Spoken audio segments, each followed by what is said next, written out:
আপনি কি কুল আন্ডারটোন বা পিঙ্ক আন্ডারটোন, নাকি আপনি ইয়েলো আন্ডারটোন বা ওয়ার্ম আন্ডারটোন? অনেকেরই এই ভুল ধারণা আছে যে একটু ডার্ক স্কিন টোন বা রিচ স্কিন টোন মানেই হচ্ছে ওয়ার্ম আন্ডারটোন। এটা একেবারেই সত্যি না। আপনি আপনার আন্ডারটোন বাছাই করে সে অনুযায়ী আপনি প্রোডাক্ট বাছাই করুন। এরপরে আপনি দেখবেন যে কতটা ফ্ল্যাটারিং লাগে বা কতটা চমৎকারভাবে আপনার স্কিনের সাথে সেটা মিশে যায়। আপনার স্কিন টোন যাই হোক না কেন, আপনার আন্ডারটোন যারা না থাকলে মানানসই foundation, eye shadow, lipstick, blush খুঁজে পাওয়া খুবই কঠিন। যেমনটা দেখতে পাচ্ছেন যে দুটি ফাউন্ডেশনের একটা রঙও কিন্তু আমার স্কিনের সাথে পুরোপুরি ম্যাচ করে না। ইন্টারনেটে অসংখ্য ভিডিও আছে আন্ডারটোন নির্ধারণ করার, কিন্তু ঘুরে ফিরে মেথডগুলো একই, এবং এরকম কিছু মেথডই আমি শেয়ার করেছিলাম আমার অনেক আগের ভিডিওতে। কিন্তু আমি সম্প্রতি একটা টেকনিক আমি জানতে পেরেছি যেটা আমার কাছে মনে হচ্ছে সব থেকে বেশি উপকারী এবং সব থেকে সহজ, তাই সেটাই আমি আজকে আপনাদের সাথে শেয়ার করব। সব থেকে কমন পদ্ধতির মধ্যে একটা হচ্ছে এই ভেইনের রং দিয়ে বাছাই করা, যেটা অনেকের জন্য আসলে কনফিউজিং হয়ে যায়। আমাকে অনেকেই তাদের ত্বকের ছবি তুলে পাঠান, স্কিনের ছবি তুলে বা ভেইনের ছবি তুলে পাঠান, কিন্তু এটা আসলে ছবি দেখে নির্ধারণ করা খুবই কঠিন। কারণ অনেক সময় দেখা যায় যে খালি চোখেই আমরা কনফিউজড হয়ে যাই যে আমাদের ভেইন কি ব্লু নাকি গ্রিন। আরেকটি পদ্ধতি বলে সেটা হচ্ছে যে এক পাশে পিঙ্ক আন্ডারটোনের কোনো ব্লাশ অ্যাপ্লাই করা, যেটা পিঙ্কিশ কোনো কালার, আরেক পাশে ইয়েলো বা অরেঞ্জ টাইপের কোনো ব্লাশ অ্যাপ্লাই করা, এবং দেখা যায় কোনটা আপনার ত্বকে বেশি মানানসই। কিন্তু অনেকে এটা করতে পারবে না। অনেকের কাছে হয়তো এই দুই রঙের ব্লাশই নেই, বা হয়তো বা তিনি শুধু মেকআপ শুরু করতে যাচ্ছেন, এই কারণে তিনি আন্ডারটোন জানতে চান, তো এটা তাদের জন্য অ্যাপ্লিকেবল হবে না। আরেকটি যে পদ্ধতি আছে সেটা হলো কুল আন্ডারটোনের পাশাপাশি ওয়ার্ম আন্ডারটোনের ফাউন্ডেশন অ্যাপ্লাই করা এবং দেখা যায় কোনটা মানানসই হয়। এখানেও সে একই সমস্যা, আপনার কাছে যে দুই আন্ডারটোনেরই ফাউন্ডেশন থাকবে এই সম্ভাবনা কিন্তু কম। এখন আমি আপনাদের সাথে সে পদ্ধতিটি শেয়ার করব। সবার প্রথমে আমি যেটা করতে যাচ্ছি, একটা গোল্ডেন রঙের, বা আপনাদের কাছে যদি গোল্ডেন জুয়েলারি থাকে তাহলে সেটা পরতে পারেন, যে কোনো গোল্ডেন কালারের একটা ইয়াররিং পরে নেওয়ার জন্য। আমি কালো পরে নিয়েছি যেন অন্য কোনো রঙের প্রভাব আমার এই এক্সপেরিমেন্টের উপরে না পড়ে। এখন এ পাশে আমি গোল্ডেন রঙের কানের দুলটি পরলাম, আর এ পাশে আমি পরবো একটি সিলভার রঙের কানের দুল। এই কানের দুলটি আমি এ পাশে পরে নিচ্ছি।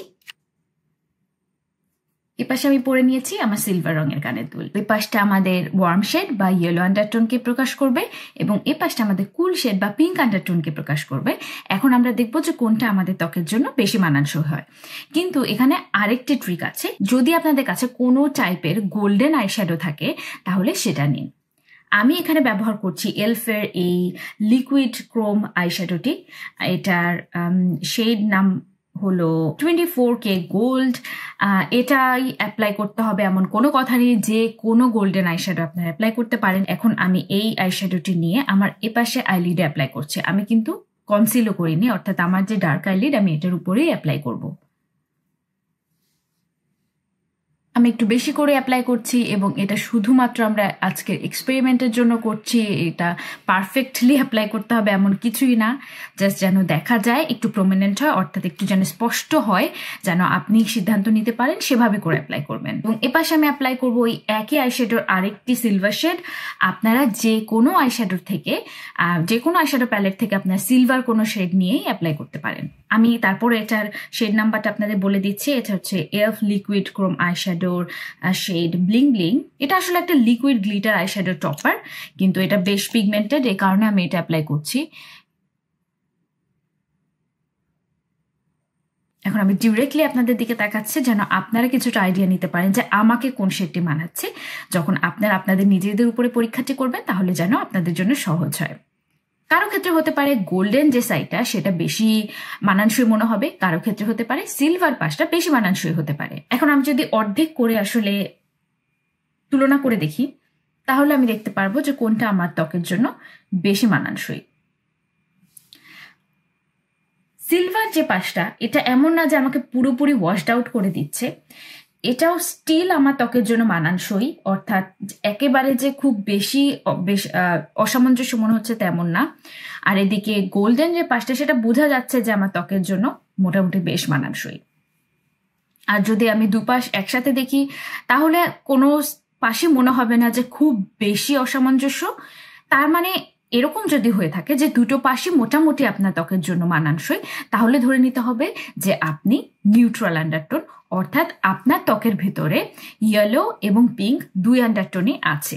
একটি বিষয় আমি বলে নিতে চাই যে এটা এমন কোনো পদ্ধতি না যে আপনি 100% শিওর হয়ে যাবেন যে আপনার আন্ডারটোন কি, কিন্তু আমার কাছে মনে হয়েছে বাকি পদ্ধতিগুলো থেকে এটা সব থেকে বেশি কার্যকর, আমাকে সব থেকে বেশি হেল্প করেছে। এখন এর মধ্যে আবার আরেকটি কথা আছে, সেটা হচ্ছে অনেকে অলিভ আন্ডারটোনে হয়ে থাকে যাদের ত্বকে সবুজা ভাবটি বেশি। যেমন আমি এতদিন ধরে আমি নিউট্রাল আন্ডারটোন হিসেবে আমি নিজেকে জানতাম, কিন্তু সম্প্রতি আমি খেয়াল করেছি অলিভ আন্ডারটোনের যে রঙগুলো সেগুলো আমাকে বেশি মানায়। এটা নিয়ে আসলে কনফিউজ হওয়ার কিছু নেই, কারণ আমি আমার নিউট্রাল আন্ডারটোনের জন্য মানানসই প্রোডাক্ট বাছাই করে এতদিন পর্যন্ত মোটামুটি বেশ ভালোই আমি আমার ফাউন্ডেশনগুলো নির্বাচন করেছি। কিভাবে করেছি সেটা যদি আপনারা দেখতে চান অবশ্যই আমাকে কমেন্ট সেকশন জানাবেন। কিন্তু অলিভ আন্ডারটোন সম্পর্কে যদি আপনারা জানতে চান, এটা খুব একটা কমন তা না, কিন্তু যদি আপনারা জানতে চান তাহলে আমাকে অবশ্যই কমেন্ট সেকশনে জানাবেন। আর অবশ্যই আমাকে জানাবেন যে আজকে ভিডিওটি আপনাদের জন্য উপকারী ছিল কিনা, বা আপনারা আপনাদের আন্ডারটোন সম্পর্কে কতটুকু নিশ্চিত, আর এর পরবর্তীতে আপনারা কি বিষয়ে ভিডিও দেখতে চান। ভালো থাকবেন, সুস্থ থাকবেন, দেখা হবে।